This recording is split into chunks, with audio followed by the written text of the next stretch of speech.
This channel does not promote any violent, harmful, or illegal activities. All content provided by this channel is meant for an educational purpose only.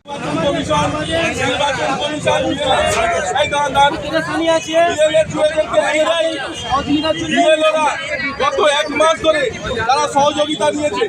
আজকে আমাদেরকে order দেখাতে হবে নির্বাচন কমিশনকে, কেন BLA allow নেই, BLA 2 কেন allow নেই।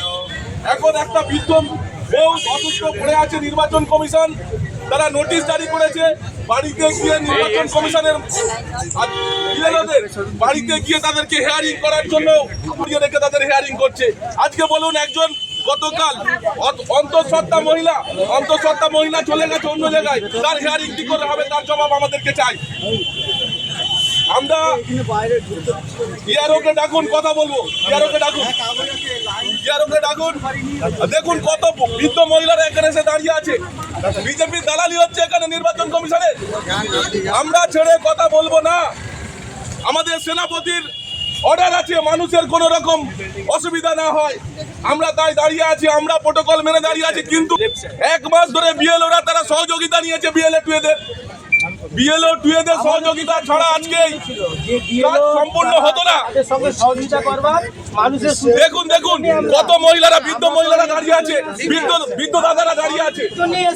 নির্বাচন কমিশনের অর্ডার আছে, গাইডলাইন আছে, আমাদের দেখাতে হবে কেন এখানে বৃদ্ধ মহিলাদের, বৃদ্ধ বাবাদের কেন দাঁড় করিয়ে রেখেছে।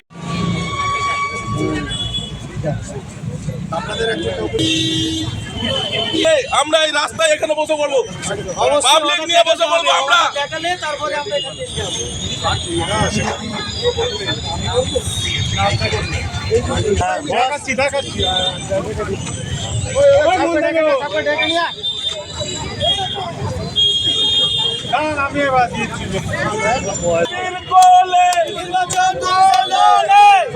আরে বিজেপির কোলে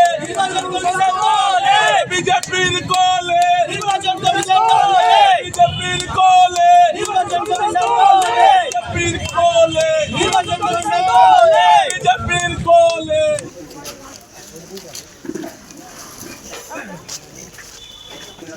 হ্যালো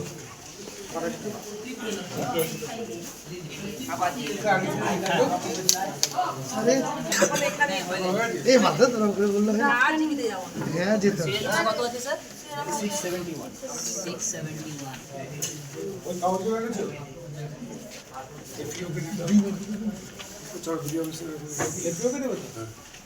বিক্ষোভ কেন দেখাচ্ছি আপনারা তো বুঝতেই পারছেন যে নির্বাচন কমিশনার বিজেপি তারা একাকিত্ব হয়ে সারা বাংলার মানুষকে যেভাবে হয়রানি করছে তার বিরুদ্ধে আমরা কথা বলতে এসেছি যে মানুষকে এইভাবে নিয়ে ছিনিমিনি খেলা যাবে না, হয়রানি করানো যাবে না।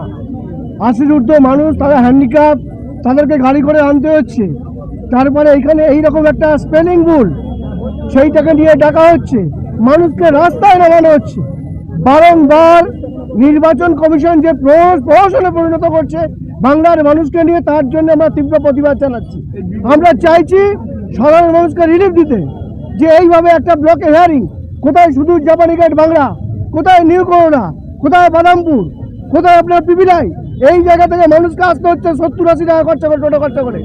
কি হচ্ছে এটা? কি বাংলার মানুষকে নিয়ে এইভাবে হয়রানি কেন? বারংবার নির্বাচনকে বলা সত্ত্বেও তারা কোনো রকম কর্ণপাত করছে না, আমরা চাই যেভাবে বিএলও 2রা সমস্ত এক মাস ধরে যে প্রক্রিয়া চললো, প্রতিটা দিন প্রতিটা নিয়ত বিএলওদের সঙ্গে সঙ্গী হয়ে তার সার্বিকভাবে সমস্ত পরিস্থিতির মোকাবিলা করলো। আজকে কেন হেয়ারিংয়ে বিএলও 2 থাকতে পারবে না? এর যোগ্য জবাব নির্বাচন কমিশনকে দিতে হবে। আপনার গেটের সামনে বলতে পারছি তো অসুবিধা হচ্ছে। আমরা ওই জন্যই তো আমার আইসি সাহেবকে বললাম যে মানুষকে আমরা কোনো রকম হয়রানি করতে চাই না। আমরা চাই যে ইয়ারো ম্যাডাম আছেন, ইয়ারো সাহেব আছেন, ওনারা আসুক, ওনার সঙ্গে আমরা কথা বলবো। আজকে আমাদের বিএলও 2 যেখানে বসা যাবে না, তার নির্বাচন কমিশন সঠিক তথ্য পরিসংখ্যান আমাদেরকে দিয়ে জানাক, যে অর্ডার দিয়েছেন সেই অর্ডারটা দেখাক। বলছে হোয়াটসঅ্যাপ কি অর্ডার হয় নাকি? এই ছেলে মানুষই হচ্ছে না। কিন্তু কি বন্ধ হয়ে গেল? কে বলছে বন্ধ হয়ে গেছে? কোনো ডিস্টার্ব হয়নি, কোনো কেউ গেট বন্ধ করেনি। দেখুন, আমাদের একটাই দাবি, নির্বাচন কমিশনের গাইডলাইন থাকা সত্ত্বেও অন্তঃসত্ত্বা মহিলা, 80 ঊর্ধ্বের মহিলা, বৃদ্ধ প্রত্যেককে তাদেরকে লাইনে দাঁড় করানো হচ্ছে। এই বিজেপির সঙ্গে একসঙ্গে প্যাক্ট হয়ে নির্বাচন কমিশন বাংলার মানুষকে নিয়ে ছিনিমিনি খেলছে।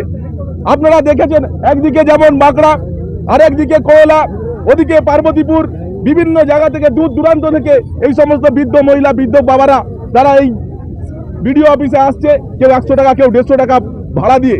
আজকে কি অবস্থা বাংলার মানুষকে নির্বাচন কমিশন করেছে, আমাদের জবাব চাই নির্বাচন কমিশনের কাছে, এবং নোটিশ দেখতে চাই। আপনারা দেখান যে আপনারা নোটিশ দেওয়ার সত্ত্বেও কেন এখনো পর্যন্ত আপনার লোকেরা বাড়িতে বাড়িতে গিয়ে যারা বৃদ্ধ বাবারা রয়েছে, মায়েরা রয়েছে, তাদের হিয়ারিং কেন হচ্ছে না, তাদেরকে কেন লাইনে দাঁড় করানো হচ্ছে, এই কোথায় অসুবিধা হচ্ছে?